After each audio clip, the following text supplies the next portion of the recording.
Salut à tous, j'espère que vous allez bien. Aujourd'hui, on va faire une analyse sur le Bitcoin. Donc, je tenais à m'excuser pour, j'ai pas sorti de vidéo ces derniers temps. Donc, si vous attendiez mes vidéos, je suis désolé. Sachez que je vais reprendre un peu d'activité là, donc vous devriez avoir quelques vidéos par semaine normalement, avec des analyses du marché, peut-être des stratégies qui vont arriver que je vous partagerai et tout. Donc, n'hésitez pas à rester à l'affût les mecs. Donc pour aujourd'hui, on va faire quoi? On va regarder le Bitcoin, hein, parce que même si j'étais pas trop actif sur YouTube, j'avais été un peu actif quand même sur les réseaux, parce que je voulais pas non plus que ma commu se retrouve sans plan. Et du coup, mon plan, il était ici. Il avait été posté le 27 novembre, donc on était en train de rebondir proche de nos résistances daily. Et je l'attendais aux alentours de cette zone-là, donc dans la zone des 52,7 jusqu'à 51,8. On n'est pas réellement revenu jusqu'à 52,7, on est venu remêcher en fait la liquidité qu'il y avait sous ces bougies là, et puis on est reparti direct. Donc pour moi, l'analyse était bonne. Bon, on n'est pas venu deep jusque sur le support pile poil en H1, mais ça, c'est pas très très grave. Le plus important, c'était de voir que en une heure, par exemple, on avait un range ici qui s'était formé avec des bottoms égaux, c'est-à-dire que les mèches là, elles étaient au même niveau. Et quand ton marché il bottom de cette façon, il y a un moment donné où on vient chasser les mecs qui étaient rentrés trop tôt, s'ils n'ont pas pris leur profit ici, avant de faire le move. Et au final, on fait quoi? On part vers le bas pour remonter. Donc en gros, là, il y a une banque, elle a fait un sell to buy. Je dis une banque, mais en gros, c'est une personne qui a des sous, beaucoup de sous. Elle a fait un sell to buy, c'est-à-dire qu'ils sont venus run sous les lots des mecs qui avaient raison, qui étaient en longue, d'accord? Mais dans le même temps, dans la même bougie, on est remonté direct au-dessus de ceux des high des mecs qui avaient short cette leg en fait. Donc en gros, voilà pourquoi ici tu as un sell to buy. Maintenant, ce sell to buy il est propre, mais on a un autre souci les mecs. Parce que là, on a de belles bougies, certes, mais on a un autre souci les mecs. On a un autre souci. Déjà là, dans un premier temps, ce qu'on peut voir, c'est que ici, on est venu chasser, que là, la première vague impulsif, elle a heurté les 57,5, donc un level daily, et que depuis, on n'arrive pas à repasser au-dessus. D'accord? Donc là, il faudrait venir retester, je pense, quelque chose dans cette leg, parce que là, comme tu peux voir, ton marché, il est monté, il s'est arrêté ici. Et à partir d'ici, il est reparti. Donc ici, dans cette zone, si on repasse en dessous, c'est pas bon. Parce que du coup, on viendrait chasser le lot d'ici. Et si on passe en dessous de ce lot, leur but, ça va être après de peut-être aller ici ou venir fil la zone du bas. Donc, ce qui va être intéressant, c'est déjà dans un premier temps de voir ce qui va se passer vers 56, 350 à peu près.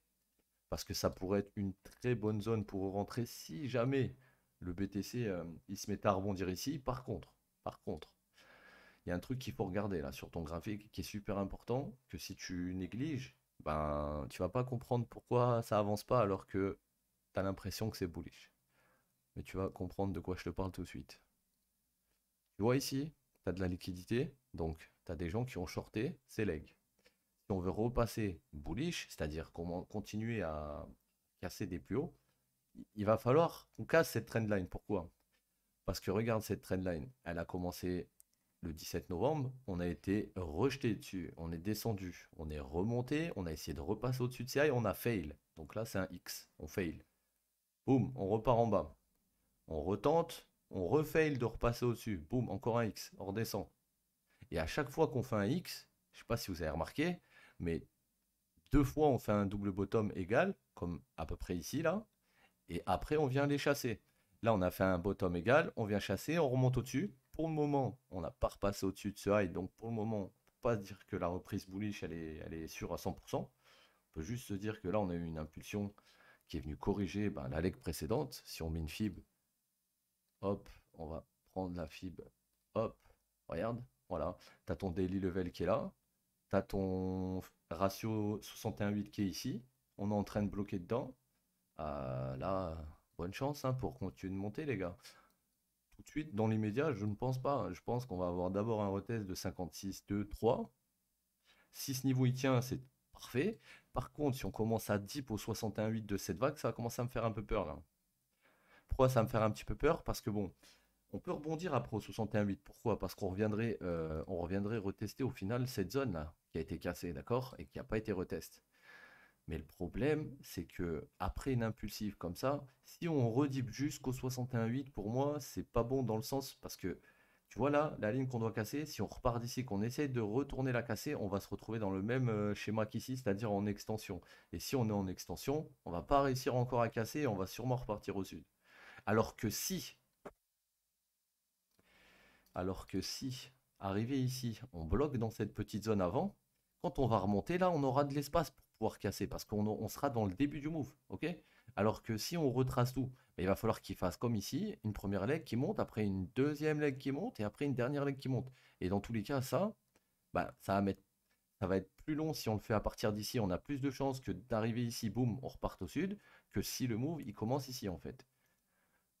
Donc là, pour le moment, personnellement, pour ma part, vu que j'attendais ce long, je suis en long dans cette zone-là, moi, et je suis aussi en short dans cette zone. C'est-à-dire que j'ai ouvert un long, j'ai ouvert un short.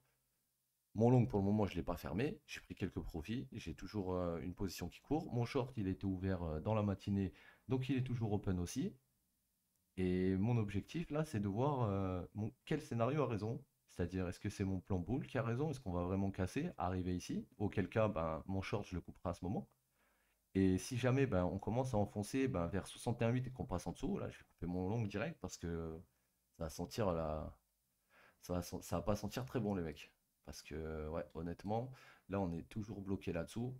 Tant qu'on confirme pas qu'on reprend les highs de... Bah, en fait, tant qu'on est en dessous de 59,5, ça va être compliqué, en fait. À partir du moment où le BTC repassera au-dessus de 59,5, on sera beaucoup plus bullish dans le sens, on aura cassé la structure. Et si la structure elle est cassée, on peut très bien passer au-dessus, puis après redescendre tout en bas ici pour corriger là-dedans, avant de repartir plus haut. Et ça sera très sain comme move, par exemple. Ils peuvent très bien faire ça. Je vais essayer de vous trouver un petit exemple. Voilà, ici, regardez, un très bon exemple. On avait le bottom ici, comme on a connu, avec la chasse de liquidité, on monte. En fait, non, on a eu le range ici, on est monté, et la chasse de liquidité, elle est venue après ici, avec cette bougie. C'est-à-dire que là, on a eu le même schéma qu'on a eu hier sur le BTC avec la chasse, sauf que là, il a été fait différemment. Tu vois, il a été dessiné pas de la même façon. On a pump quand même avant de venir rechasser en dessous. C'est-à-dire qu'en gros, il a fait une 1, 2, 3, 4, et ça, c'était sa 5, et sa 5, elle a été réellement rapide, et ça est reparti direct. Et donc, regarde ici on était repassé au-dessus de ce high, mais ce qu'il fallait concrètement, c'était repasser au-dessus de ce high, tu vois, toute cette leg pour vraiment valider. Et qu'est-ce qu'on a fait ici? On est repassé au-dessus. Et qu'est-ce que je t'ai dit ensuite? Je t'ai dit, dès qu'on va repasser au-dessus, on peut retracer avant de remonter. Donc là, on est redescendu, d'accord? Là, on a validé qu'on est repassé au-dessus de ce plus haut. On l'a validé, mais derrière, il faut regarder ça, c'est-à-dire ce mouvement-là. Donc on va mettre une petite fibre et on va voir ce qui s'est passé quand on a touché les 61,8. Tu vois déjà, la première fois que ça a été fil, tu as eu un très gros marteau en fait qui est venu chercher les 61,8 avant de remonter ici sur ta daily résistance pour te permettre de clôturer ton trade. Ensuite, il est revenu une deuxième fois, il a heurté la 55 EMA, il est redescendu dans la zone de liquidité. En fait, il a créé une zone de liquidité, c'est-à-dire des bougies et des lots égales dans la zone des 61,8. Donc en gros, il a créé une grosse poule d'acheteurs et avant de partir, il sort les acheteurs et il repart. Donc en gros, on casse pas le dernier plus bas, on revient mécher la weekly résistance, enfin du coup le support, et on repart haussier parce qu'on reprend ce high juste après en fait. Donc en fait là t'attends, tu vois que tu as eu ça, on est repassé au-dessus d'ici, tu te dis ok, il n'y a plus qu'à attendre maintenant qu'on revienne, on revient, maintenant qu'on descend et tu regardes ton price action, boum, tu mets tes plus hauts, tes plus hauts, tes plus hauts, et là ton plus haut tu vois qu'il vient chasser ton dernier plus haut et qui vient égaliser celui-là, donc c'est ton go pour retourner au nord ça, et ainsi de suite. Là, on casse en dessous. On fait un petit 1, 2, 3. On revient sur la délière. On descend. Et là, maintenant, on est ici. Et maintenant qu'on est ici, on est toujours bloqué, j'ai envie de te dire, ben, sous cette grosse trend line, en fait, qui est là, qui bloque le prix. Donc moi, pour le moment, j'ai deux plans. J'ai le premier plan, c'est on revient dans cette zone, ici, vers 56,3, 56, voilà, entre 56, 56, 5, allez. On va mettre non, peut-être pas 5. Non, entre 56,4 et 56,100, ça va m'intéresser s'il rebondit. S'il rebondit dans cette zone, je vais mettre mon stop de mon short ABE. Et si jamais vraiment ça vient à accélérer, que mon long est en raison, bah, je ne couperai pas mon long, je laisserai mon long courir. Et par contre, je couperai mon short. Par contre, si on commence à casser cette zone, je mets mon stop ABE sur mon long. Et si jamais on vient me sortir de mon long, je laisse quand même mon short open. Et dans tous les cas, voilà, c'est comme ça que j'arrive à me hedge, on va dire. Ok, donc ben, je pense que pour aujourd'hui, là, on a fait le tour. Maintenant, ce qu'il faut savoir aussi, c'est que sur cette descente, moi, j'ai décompté ça en un, 2, 3, 4, et ça, c'est ma 5. Donc, si ça, c'est ma 5, c'est peut-être juste ma un, ma 2 dans le Kabir, et on pourrait aller chercher 3, 4, 5, et derrière, par contre, attention, parce que si slow, il vient à casser, là, c'est une grosse déferlante qui va arriver sud. Ça va aller très vite, ça va aller sûrement sur ces niveaux, et si ces niveaux, il lâche, ça va même aller vouloir dip plus bas. Pour le moment, c'est pas d'actualité, on n'a rien cassé. Pour le moment, on essaie de reprendre des niveaux boules, mais on n'a pas réussi à reprendre le niveau principal. Là, pour le moment, on a une leg qui descend, une leg qui remonte, et cette leg qui remonte, elle a bloqué, on va dire, sur la trendline euh, baissière, et en plus, dans la zone des 61,8 sur un daily résistance. Donc, ouais, c'est compliqué.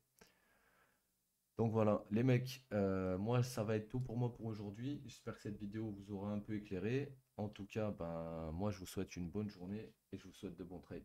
Ciao tout le monde.